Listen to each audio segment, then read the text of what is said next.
My name is Tiffany Stott, and I am the Director of Career Education and Advising here at Race Business. So there are a lot of different things you can do with an MBA. It's a very versatile degree.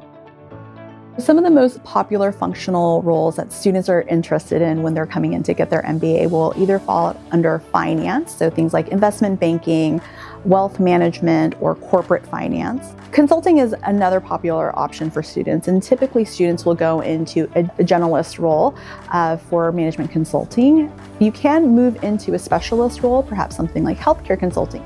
And then a lot of students are very interested in roles under marketing, and so that could be brand management, product marketing. So the different industries that our full-time MBA graduates tend to go into are very diverse. I think we're very lucky with where we're located in Houston, and we have access to a lot of different industries.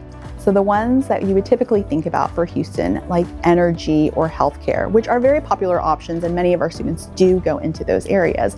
We also have access to so many other industries like consulting, other financial services, real estate, technology, and consumer goods. And so I've seen students successfully transition into all of these different industries over my years being here.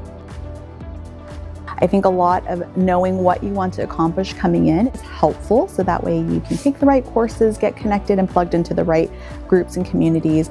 But I think being open and being flexible is also a great idea as you're considering an MBA program here at Race Business.